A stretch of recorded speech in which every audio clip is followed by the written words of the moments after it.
Alright, so welcome everybody. So this video is going to show about how we made the Dixie horn and how we installed it. When I was putting in my Dixie horn, I had, like, the videos on the YouTube were just not that good.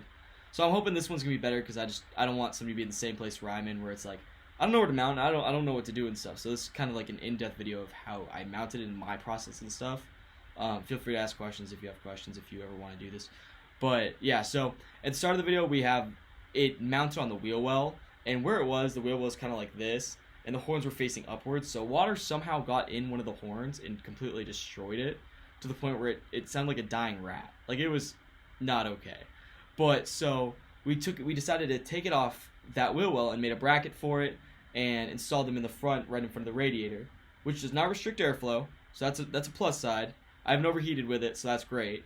But yeah, this is just a little thing about what I did with my Dixie horn and how it works and just all that stuff. So enjoy.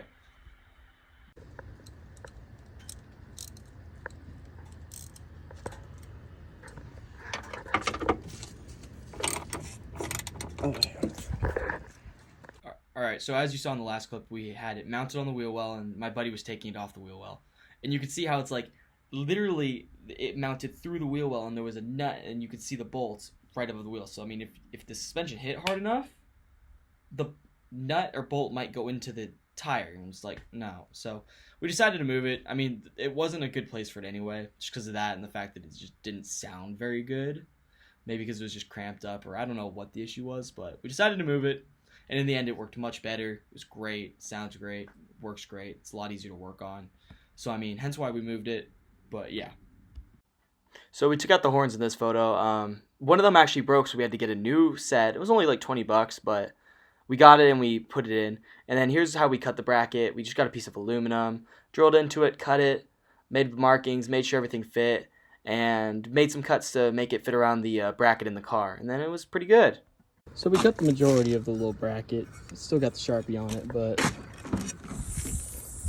we're thinking about putting it right there, somewhere in there. We gave a little wiggle room for it to move around. Put a little spacer on the horns and put them up here going upwards. And they should clear from where the hood goes down. Now we just don't know whether we're going to drill in a frame and bracket it on, or we're going to slip those metal zip ties. Oh, dang, I'm blanking on the name, but stick those through it. Like maybe cut here and then here or something, and then go all the way through, because there's little divots and stuff on it. But that's the plan so far. All right, so right now we are out here, and we have drilled 2 holes because we messed up on the first ones. And then made these little, they're not pretty, but made these little slots. What we're gonna do, and you can see how I'm drilling in the frame right now. Brass gonna go in there and hopefully stay. It didn't stay. And then we're gonna put metal clamps through those and kind of wrap them around like zip ties. But metal, we don't trust plastic. But yeah, it's gonna sit in there like that. 2 horns are gonna go downward and then hopefully this way for the other 3, or up. And we're going to put netting all around it so nothing can get in or out, except sand. So when we came back, we learned that after about 40 minutes of fidgeting with it, that the hose clamps would not fit, so we gave up on them. We bolted it down and just kind of left it.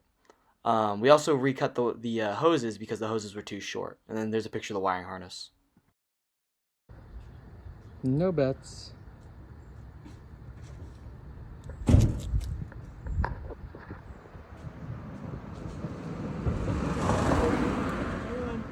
Go.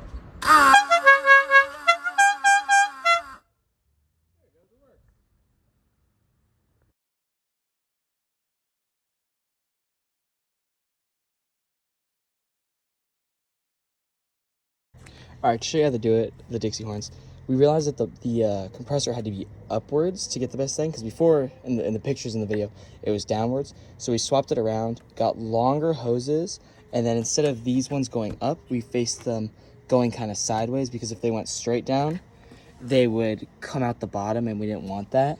So we have these 4 going to the side, and then this one going down. And then we have the bracket. We painted it gray. I mean, it's aluminum, so it's not going to rust, but we just wanted it to look a little nicer. Then we hose clamped these, and had all the hoses going down to there. Then we put I think the relay went over here, yeah. So we routed the relay over here, and then routed the switch wire through over there, if you can see that red wire in the back. And it goes this way, this way, this way, one to the ground and one to the compressor. Goes this way and then goes to the battery, and then to the ground.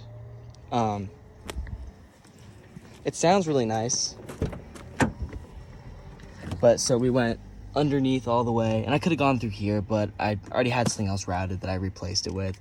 And then you can see one of the wires going to here. This is cool. It's a fuse that comes out, and it adds an extra wire that comes out of the fuse box. And I mean, I got it at O'Reilly's, but it's pretty cool. And then it goes to this button. The horn sounds really nice.